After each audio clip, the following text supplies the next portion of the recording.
We're going to introduce Nancy and Brittany are going to talk about 7 key elements for a successful brand protection program. So welcome them to the stage.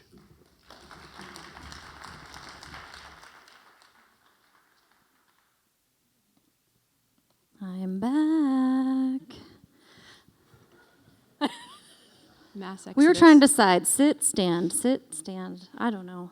It's very awkward. We're going to stand. Okay. Let's do it. Ready, go. Welcome back. Yeah, so welcome everyone to the brand breakout session. This first session is going to kind of kick us off. So for the rest of the breakouts, we're going to kind of follow this theme of what it means to create a brand protection program, with each breakout going a little bit deeper into each of those elements. So today it's going to be kind of, this first one is the foundation, setting this up, and then the subsequent ones we'll kind of get into more details and more workshop kind of panel or breakout discussions. So bear with us if this seems a little bit elementary, but I do encourage you all to really think about these elements as really being the key cornerstones of the brand protection program, because without them, your success rate's not going to be as high as if you combine all of these together. So this first one may seem a little bit obvious, purpose. But you'd be surprised on how many brand protection programs that we've seen working with a variety of customers at Mark Monitor, where the purpose is, well, we ought to do it, we should do it, so we're going to do brand protection, and we're going to do it online and offline. Well, the ought to almost isn't good enough, right? There needs to be a real genuine purpose that really permeates that company culture. Some of the most successful programs we've seen has adopted a purpose, they've shared it, they have rotating purposes. You know, each quarter it's something a little bit different. And some of the really successful ones even have mantras. You know, we've got a theme and something that our whole team really embraces of when we think about brand protection, our company culture lives it out. So really thinking about purpose is the foundation of a brand protection program. Is it protecting your consumers? What does that mean? So just kind of think about that one to kind of lay the foundation and kick it off. Yeah, and I think I would just add to that it's obviously not a one-size-fits-all. You might find some of your colleagues here in this room have their kind of purpose set, and that might work for you as well, but you may need to come up with something entirely different, and that needs to be okay, right? It's really going to be what drives your entire program in terms of what you're really trying to get at, and it may be different for everybody. This next one is communication. So communication is a multifaceted topic, right? It may seem basic. We all need to communicate effectively, but what does that mean? Has anyone heard of the rule of 7 in advertising? It's basically this principle that you need to hear something 7 times before you actually learn it or experience or understand it. For me in my house with 2 little boys, it's the rule of 207. It takes forever. Lucas, go put on your shoes. Lucas, go put on your shoes. Lucas, go put on your shoes. So many times, but then he gets it, right? And so when we talk about communication, it's very much a repeated type of thing. You have to keep getting the word out there, whether it's consumer education or talking internally. The more you repeat a message, the more somebody starts to really embrace it. So when we talk about purpose, once you have that defined purpose, repeat it over and over and over and over until you're living and breathing that purpose of brand protection. There is a couple internal and external aspects to consider, so I'll kind of give it to Nancy. Yeah, I think one of the biggest things that I see in kind of the work that the GRM and working with CSO, what we do is also, if you know what you're going to communicate, you've got your purpose, is to whom are you going to communicate that message to? So some of you work for some very large companies that work very well together, but we often see situations, you know, we had a recent example where we had someone who was trying to recover an Instagram handle that was infringing on their brand. And we kept reaching out to Instagram, and they were saying, well, they need to talk to their account manager. And this was a pretty good-sized company with a pretty well-known brand name. And they were like, we don't know who our account manager is, because they're the brand protection folks. So likely their account manager is someone who's managing their e-commerce or social media messaging, right, or their advertising. And, you know, they just weren't talking to each other. And I'm sure advertising and social media had no idea that this brand protection group existed, or that there was any need to say to them, hey, we've got an account manager with Facebook and Instagram for these issues. So that type of internal sort of cross-functional, and we have to work at it too at Mark Monitor, right? So that services and operations are talking to marketing, or talking to global relationships, or talking to product. It's not unique, it's not new. I think it's pretty standard, but just kind of really thinking through, do your sales channels need to know? Any of those other groups that should know that you are fighting this fight, and again, what that purpose is and how they might play into that. Yeah, and another key aspect is kind of that external communication. You know, what is your strategy for educating your consumers? Have you thought about putting something on your website to educate them about the danger of counterfeits? Does it need to go beyond that, where you need to do advocacy campaigns and really get the message out there on a more broad scale? So there is kind of that internal, all my stakeholders, my cross-functional teams need to embrace that, but it also is the external communication of what are we about and what are we doing as a brand. So yeah, is there anything else that? Yeah, I'm actually curious if any of you in the room, do you have an external facing consumer education component to your brand protection where you actually share like what to look out for in terms of counterfeits or any type of IP infringement? Anybody? Interesting. Yeah, and so there are different philosophies on this, right? Some companies really want to put it out there and protect consumers, and some want to also continue to protect their IP and are careful about what they share publicly. And I don't think there's any right or wrong, but again, as a business and a strategy, you have to figure out which way are you going to go and then go with it. And there are lots of different avenues. I mean, the platforms, and certainly with social media, is a great platform for consumer education if you want to go that route. It could be just getting out publicly and speaking at these types of things. There's, the Unreal campaign through Into where you can go talk to high school kids. There's lots of options there, but you kind of have to determine and weigh the risk and benefit for both, right? Yeah, and I think that on the Unreal campaign too, that's something that John had spoke about earlier is don't forget about the youth, don't tell them it's cool to buy all this counterfeit stuff and really educating them at a young age. And that's something I know Nancy's been involved in too, is going to these high schools and talking to kids. Are they going to become Mark Monitor clients? No. But if they understand the dangers and we can help them understand that and really the eye-opening experience of, no, this is there's criminal networks behind this stuff. It's not okay and it's not good. And a lot of times it's really impactful for those high school students, and it's kind of a demographic we forget about sometimes. We probably should show them the contact lens picture. That might, Nobody wants to see that.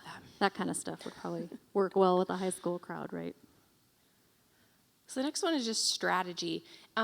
So Mark Monitor's been around, as we heard several times today, for 20 years, and we've learned a lot, and we really have what we found is kind of our tried and true approach, right? Of course, there are customizations we make for each one of you in this room. There's unique business problems that all of you face, but there is kind of this formula that has been something that we can all kind of lean back on and really like drive forward. And so if we look at the next slide, this really is our approach. So if you look at each of these elements, and again, the breakouts will kind of follow each one of these. So the next session will really dig into discovering, designing, and then executing and measuring. We'll kind of go through this, but really being curious about what's out there and really discovering the business problems and challenges. Because sometimes if you dive in, say, okay, I know I have a counterfeit problem.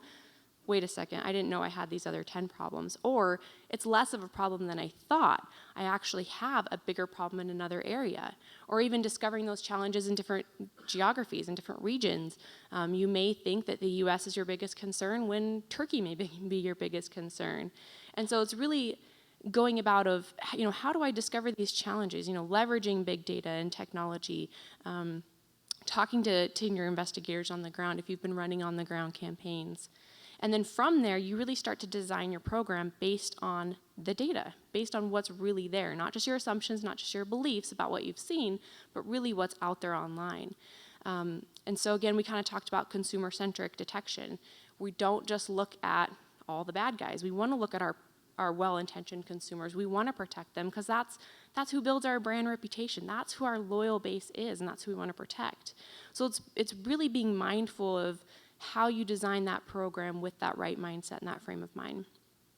From then you execute on that program. Once you've found the bad spots and found the challenges and you know how you're going to run the program, do it. Get started and do it. We've seen several clients where they try to do it all at once. That doesn't work. Sometimes you have to have a phased approach. Maybe you have to start small and you have to grow.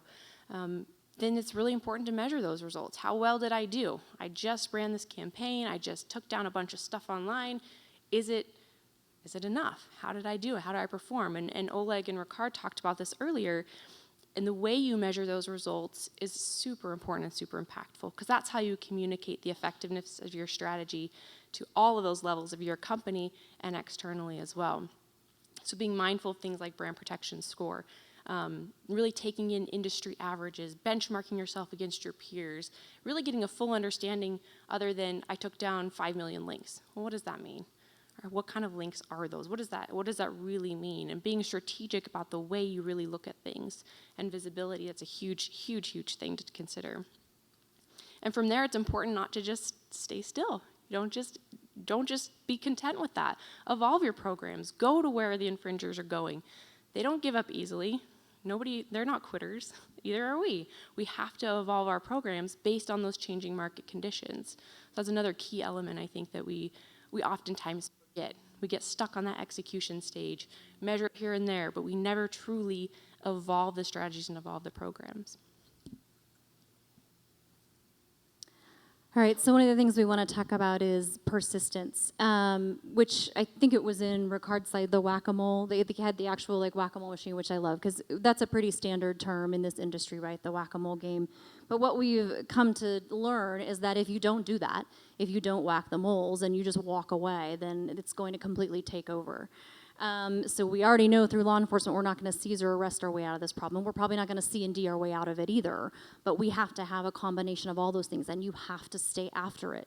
Because you will eventually push people off into, unfortunately, someone else's brand, right, who's not being as persistent. But the minute you take your foot off the gas is the minute they'll come right back in. And we have seen it with programs that have stopped, whether it's for budgetary reasons or other things where they've had to let go of that brand protection piece. And we may have cleaned up a particular marketplace or a particular region, and all of a sudden it comes back, and even maybe, more so than it was before.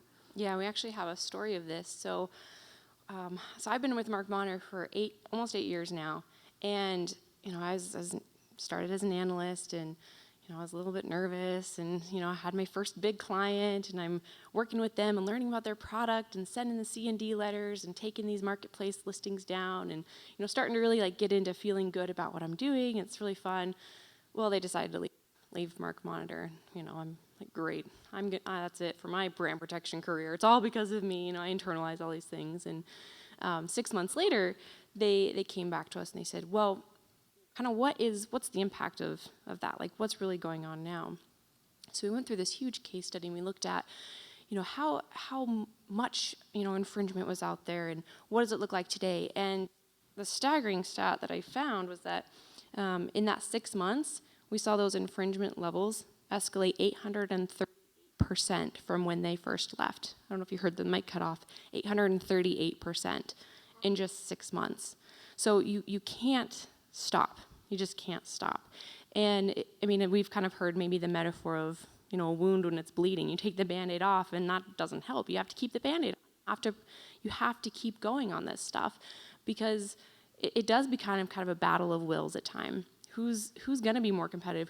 Who's not going to quit? And when brand owners quit, the impacts of that are much greater than when the bad guys quit.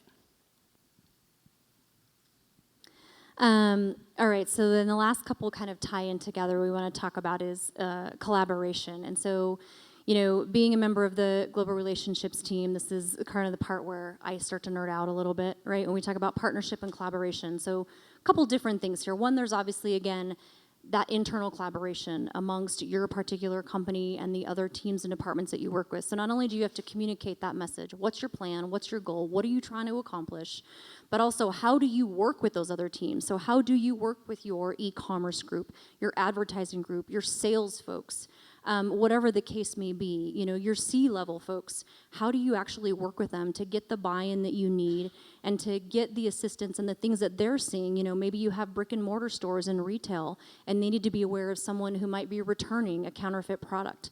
But if they have no idea this is even going on, they're not going to know what to look for, or if they find it, to know where to report it.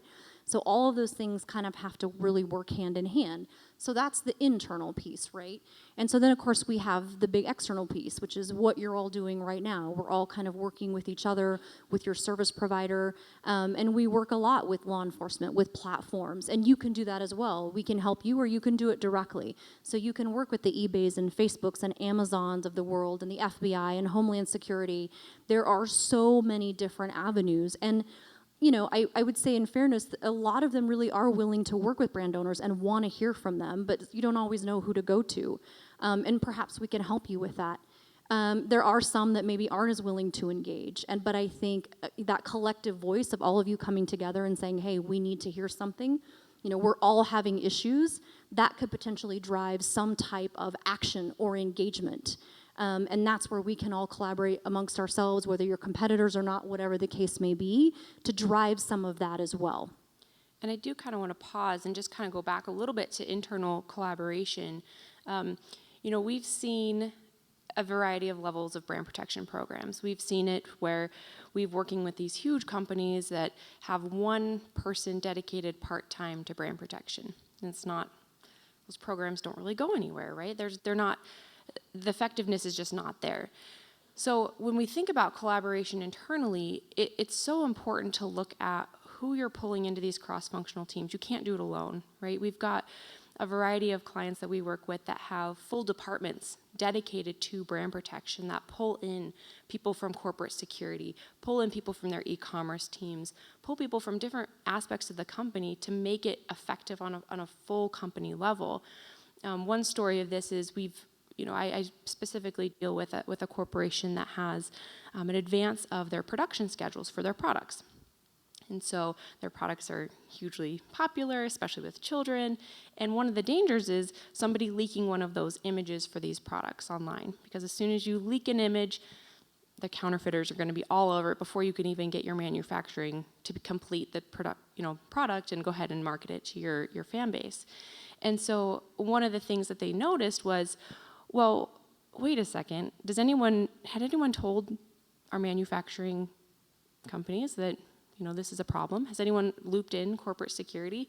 No, they were just trying to, anytime they saw it online, take it down. Instead of really thinking about, well, what's the root cause here? Turns out they had a couple employees at different manufacturing centers that realized the potential monetary gain of leaking these images online, not just to excite the fans, but to actually monetize personally from that. So by looping in corporate security, said, you know what, we are already aware of this issue. We know what's going on. We think we have an idea that's going on. Let's launch an internal investigation. Let's kind of go through this whole rigmarole. It opened the company's eyes to, we've got additional problems that involve additional stakeholders. And that's where they really started to see some impact on that particular issue that they were seeing. So when you do think of collaboration internally, it's really being mindful of what folks in your organization really need to be talking. And how do you get them to the table? Strong project management keys are a must because we all have other priorities. We all wear multiple hats, not just what our job title is. We all do a variety of things. And so it's really being mindful of who needs to be in that room, who needs to be tied together to find out maybe the root cause that you didn't know existed. All right, and then our last one, partnership, which again kind of ties to that collaboration. And Chris Viator had put up a similar slide. This is just a different version of that ecosystem. Stat and Hammock will be talking about this later tomorrow, is specific to the law enforcement piece and the different operations. But this is the area obviously that's near and dear to my heart. But the global relationships team and your service support team, your CSMs and analysts, we all work very closely together, and we are here to help you in this, whether it's just to make an introduction to a platform that you haven't yet worked with and step out of the way, we can potentially do that. If there's a new agency, and we hear about new ones all the time, and we won't claim to know every single one that's out there, all the different advocacy groups across the globe, but we hear about a new one, and if we need to do some outreach, we can do that. We can put you in touch with some of those folks, or we can reach out on your behalf. So, let us know, because there are a lot of them out there. We currently, as a group, manage about 300 different organizations across all of these groups, relationships on a regular basis. We have folks in London, folks in China, here in Seattle and DC, all across the globe. So, it does make a difference. I have seen some really good things come of. In fact, Brittany and I were on a call just last week. We'd been trying to get in touch with some different folks in the Facebook realm that work on policy, community guidelines, not necessarily IP, but still closely related to brand protection. And, sometimes it's try and get nowhere, and then on the third try, it's sometimes a timing thing, sometimes it's a lot of luck, to be honest. But when we sit down and had that call and kind of laid out everything, hey, here's what we're trying to do, we want to help you, we want you to help us, they were really incredibly receptive. And now we hope we can use that as a platform to help more of our clients with similar issues, right? And that's happening on a pretty regular basis. And again, sometimes we find out first about it from you, but hopefully we're able to help you with some things that you don't have connections with. Yeah, I think that's, I mean, kind of going back a little bit, the old-fashioned relationships really, really help. And the more you can like interact and work together with people, the more you realize that people are just people, right? It's not just the big monsters platforms that aren't willing to work with you. They're people who just want to genuinely help, and it's finding those right connections and leveraging those and really looking at that appropriately. Yeah, so I think we've been talking pretty consistently for the last 20 minutes or so, and if we end short, that's fine too. But I'd love to hear from the group if any of you just have anecdotal stories. If you have questions, great. Or if you have stories you want to share, is there a particular key element that you think is most important, or one that you have found that works, or one that you're struggling with? Don't be shy. Make one up. Nothing? Is lunch is setting in? Is that what's happening? It's those brownies. The brownies. I still see a lot of brownies really out there on the tables. Maybe you guys should have some and sugar up a little bit. It's dangerous. Anything else to add or ask? Oh, sure. Now, yeah, okay, more questions. Yeah, I can run down there with a microphone, or I can just, do you want me to, yeah, that sounds, we can hear you.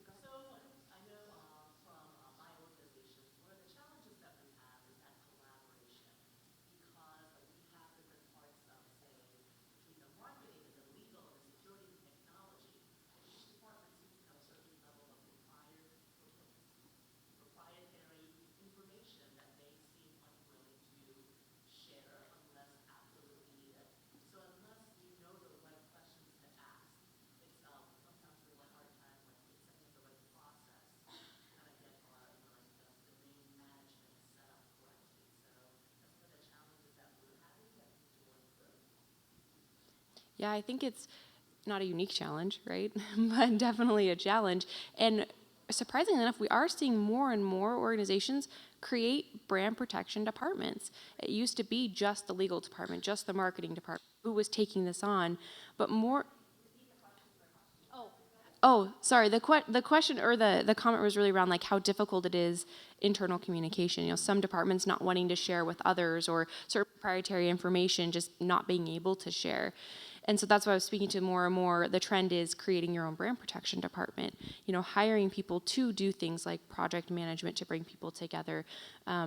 Really creating brand protection roles within your own organization for education purposes, and also to help break down some of those silos and try to collect that information, because the more information you have, the more you're equipped to do something about it. So that is something that we've seen over time, you know, fairly recently. I would say there's probably been more recently than there has been, you know, 5-10 years ago.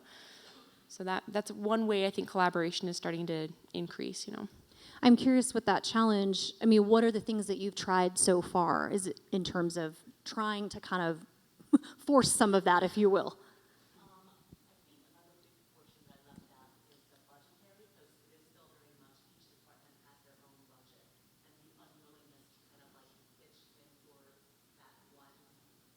Bucket.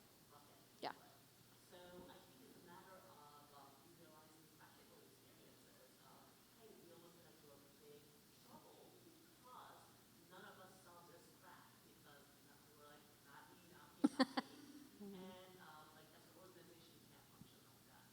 Right.